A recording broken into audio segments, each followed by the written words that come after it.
Hello students, how are you all. So let's continue with our MDCS जो हमारे case study में chapter number 8 चल रहा था और आज है उसका हमारा डे 9।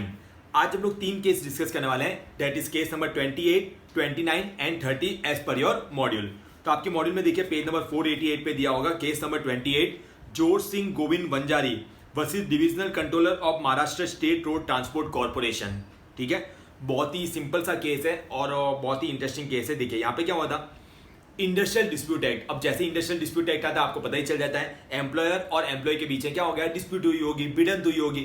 ठीक है, और उस चलते क्या हो गया, वर्कमैन को डिसमिस कर दिया गया। वर्कमैन जो था, जोर सिंह जो था, उसको क्या कर दिया गया, डिसमिस कर दिया गया। ठीक है, अब क्या होगा, क्या अब है ना उसने है ना एप्लीकेशन फाइल की लेबर कोर्ट और इन सब में गया। अब वहां से जजमेंट आता, उससे पहले उसकी सुपर एन्युएशन की एज आ गई। सुपर एन्युएशन मतलब रिटायरमेंट की एज आ गई।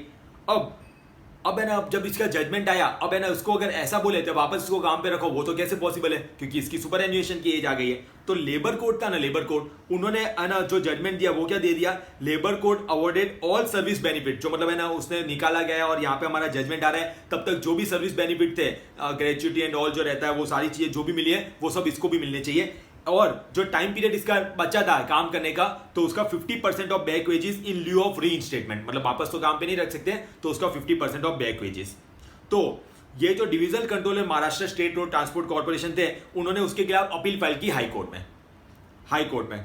क्लियर, हाई कोर्ट ने क्या कर दिया, जो लेबर कोर्ट ने अवार्ड जो दिया था ना, लेबर कोर्ट ने जो अवार्ड दिया था उसको मॉडिफाई कर दिया। मॉडिफाई किया और बोला कि सिर्फ और सिर्फ 50% ऑफ द बैक वेजेस मिलेंगे। ठीक है, कोई वो सर्विस बेनिफिट नहीं मिलेंगे, हाई कोर्ट ने ऐसा बोला। तो उसके खिलाफ जोर सिंह ने सुप्रीम कोर्ट में अपील फाइल की और उसकी अपील को कर दिया गया अलाउड। ठीक है, उसकी अपील को क्या कर दिया गया, अलाउड। क्लियर, तो देखिए पहले हम लोगों ने क्या करते हैं, फैक्ट्स पढ़ते हैं। देखिए, the apparent agree by the termination from service raised an industrial dispute leading to the award in reference to the labour court Jalgaon Maharashtra. The labour court set aside the dismissal order. However, noticing that the appellant had already crossed the date of superannuation, it was ordered that from the date of termination to the date of superannuation, the appellant would be entitled to all service benefit except back wages, जिसको किसके कितना रखा, 50% रखा। ठीक है, and the respondent challenged the award before the High Court of Bombay, which modified the award by granting only a one-time compensation of an amount equivalent to 50% of back wages as awarded by the labor court. और उससे agreed होके appellant is before this court. ठीक है, तो supreme court ने यहाँ पे ये बोला कि हाई कोर्ट ने एरर की है। देखो यहाँ पे फर्स्ट लाइन देखना रीजन में, on fact it is clear that high court has gone wrong in holding that the labour court did not follow the procedure. Clear, फिर 3-4 लाइन छोड़ के देखना, the labour court on the available material on record found that the termination was unjustified on the base of previous finding entered by the inquiry officer. मतलब inquiry officer ने बोला था ना कि वो अनजस्टिफाइड था, तो उससे पूरी इंक्वायरी करके फिर लेबर कोर्ट ने बोला था ये जो टर्मिनेशन किया है वो अनजस्टिफाइड है। अब देखो पॉइंट समझो, हाई कोर्ट क्या बोल रहा है, हाई कोर्ट ने भी क्या किया, ऑर्डर को पूरा मतलब ओवरराइड नहीं किया। हाई कोर्ट ने क्या बोला, सर्विस बेनिफिट नहीं मिलेंगे, 50% ऑफ बैक वेजेस मिलेंगे। मतलब हाई कोर्ट को भी कहीं ना कहीं पे लग रहा है कि उसको जो निकाला गया था जोर सिंह को, वो अनजस्टिफाइड था। क्योंकि अगर हाई कोर्ट को ऐसा लग रहा है कि वो जस्टिफाइड है, सही काम किया निकाल के, तो तू वो 50% ऑफ बैक वेजेस भी देके क्यों एहसान कर रहा है।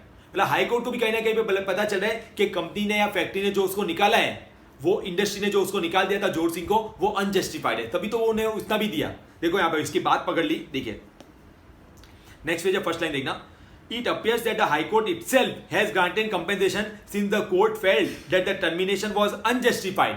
कोर्ट को भी लगा termination was unjustified and since reinstatement was not possible और सुपर एन्युएशन है तो वापस तो काम पे नहीं लग सकते, इसलिए हाई कोर्ट को भी पता है कि जो टर्मिनेट किया गया है वो अनजस्टिफाइड है। Clear, in case the high court was of the view that the termination was justified, तो भाई पेमेंट ऑफ कंपेंसेशन के लिए भी नहीं बोलता। तो इसलिए सुप्रीम कोर्ट ने बोला जो लेबर कोर्ट ने बोला वो एकदम सही है और जो लेबर कोर्ट ने बोला वो उतना मिलेगा। क्लियर हुआ, श्योर, तो वही बात पढ़ लीजिएगा, बहुत ही इजी केस है, सिर्फ आप सुन भी लेंगे तो भी आपको आइडिया लग जाएगा। क्लियर, नेक्स्ट बहुत ही इंटरेस्टिंग केस है, Lanco Anpara power limited versus state of Uttar Pradesh and others. ठीक है, अब यहां पे क्या हो गया कि ये लैंको अनपारा पावर लिमिटेड जो उनका ऑब्जेक्ट वगैरह था, उस ऑब्जेक्ट के हिसाब से ये लोग फैक्ट्री की डेफिनेशन में कवर अप होते हैं अंडर द फैक्ट्रीज एक्ट। ठीक है, आपने फैक्ट्रीज एक्ट 1948 सभी ने पढ़ा ही था, तो है ना यहाँ पे क्या हो रहे थे ये लोग फैक्ट्रीज एक्ट में जो है वो कवर अप होते हैं, इनकी जो फैक्ट्री वो फैक्ट्रीज एक्ट में कवर अप होती है। लेकिन अभी तक इन्होंने कोई काम स्टार्ट नहीं किया, मैन्युफैक्चरिंग कुछ भी स्टार्ट नहीं किया, सिर्फ वो प्रोसेस वगैरह बोलते हैं हमारे यही ऑब्जेक्ट एंड ऑल है, तो हम लोग है ना फैक्ट्रीज एक्ट के हिसाब से फैक्ट्रीज एक्ट में कवर अप होते हैं। क्लियर? अब क्या हो गया, इन्होंने काम तो स्टार्ट नहीं किया, मतलब मेन जो बिजनेस और जो इनका ऑब्जेक्ट है वो तो स्टार्ट नहीं किया, इनका कंस्ट्रक्शन ही चले जा रहा है, बिल्डिंग बनाए जा रहे हैं और ये सब चले जा रहे हैं। तो इतने में ये ना एक और एक्ट BOCW, ठीक है, building and other construction worker और उसका वेलफेयर का सेस एक्ट। तो वो वाले एक्ट वाले आके बोल रहे हैं कि भाई आप ये कंस्ट्रक्शन और ये सब कर रहे हो ना, तो इसके वर्कर्स एंड ऑल जो है आपके यहाँ पे बाहर से आके वर्कर्स एंड ऑल काम कर रहे हैं, एम्प्लॉयज एंड ऑल काम कर रहे हैं, तो आपको ये कंस्ट्रक्शन और ये सब के अकॉर्डिंगली जो है ना वो क्या करना पड़ेगा, ये एक्ट के अकॉर्डिंगली आपको सेस पे करना पड़ेगा। सेस मतलब पता है छोटी मोटी ड्यूटीज एंड ऑल जो रहती है वो आप लोगों को क्या करना पड़ेगा, पे करना पड़ेगा। अब एपेलेंट जो है लेंको अनपारा पावर लिमिटेड, वो क्या बोलता है, देखो वो क्या बोलता है, तो बिल फैक्स दिए ना उसके 4th पैराग्राफ पे आओ, 4th पैराग्राफ। द एपेलेंट मतलब Lanco Anpara with defined building building or other construction work, BOCW Act defines building or other construction, उसमें स्पेसिफिकली बताया गया है it does not include any building or construction work to which the provision of the Factories Act or the Mines Act apply। मतलब जहां पे factories act applicable होता है वहां पे ये एक्ट एप्लीकेबल ही नहीं होता, BOCW एक्ट, ठीक है। जहां पे फैक्ट्रीज एक्ट एप्लीकेबल होता है तो वहां पे BOCW एक्ट एप्लीकेबल ही नहीं होता है, और एप्लीकेबल ही नहीं होता है तो काय का सेस। तो बात है ना चली गई सुप्रीम कोर्ट तक, और सुप्रीम कोर्ट ने बोला, देखो सुप्रीम कोर्ट ने क्या बोला कि भाई जब आप आके बोलते हो ना हम फैक्ट्रीज एक्ट के अंदर कवर अप होते हैं, डॉल होते हैं, तो हम देखेंगे आपका इंटेंट क्या है, आपका ऑब्जेक्ट क्या है, आप क्या काम कर रहे हो। हमने जब उसको उठा के देखा तो आपके यहाँ पे तो कुछ काम ही नहीं चल रहे, कोई मैन्युफैक्चरिंग नहीं, कुछ नहीं चल रही है। तो जब चल ही नहीं रहा है तो है ना सिर्फ कवर अप हो गया क्या, तो अभी आपके आंखों दिखा क्या चल रहा है, आपके यहाँ पे कंस्ट्रक्शन और ये सब चल रहा है।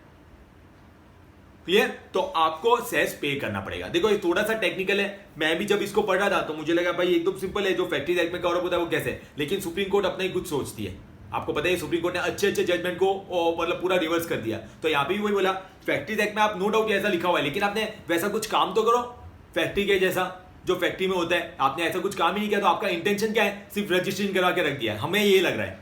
आप बोले नहीं हम तो काम शुरू करने वाले, जब करेंगे तब देखेंगे। अभी तो क्या दिख रहा है, सिर्फ कंस्ट्रक्शन वर्कर आके काम कर रहे हैं, तो चुपचाप सेस तो आपको पे करना पड़ेगा, ये सुप्रीम कोर्ट का जजमेंट है। आइए थोड़ा सा पढ़ लेते हैं, देखिए।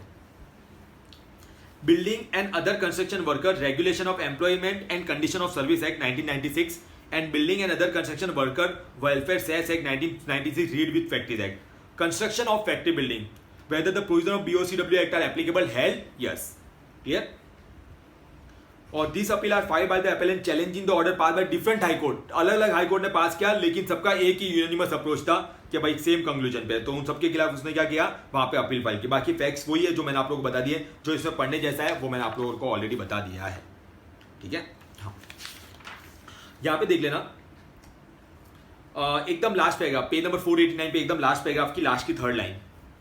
All the high courts have neglected the aforesaid plea of the appellant on the ground that the appellant would not be covered by the definition of factory। वो तो बोल रहे हैं definition of factory में cover up नहीं होता है, in the absence of any operation manufacturing process and therefore mere obtaining a license, मैंने भी आपको ये बताया सिर्फ लाइसेंस लेने से कुछ नहीं हो जाएगा, under section 6 of the factory act would not suffice and rescue them from the liability to pay cess under the welfare cess act। this is in nutshell the subject matter of all this appeal। तो supreme court ने भी यही बोला, सिर्फ licence लेने से आप factory नहीं हो जाओगे, आपका इंटेंशन और आपका काम देखा जाएगा। मैन्युफैक्चरिंग प्रोसेस हम बोलते हैं तो उसमें क्या क्या होता है वो सब डेफिनेशन वगैरह दिए, आपको सिर्फ एक बार गो थ्रू करना है तो गो थ्रू कर सकते हैं।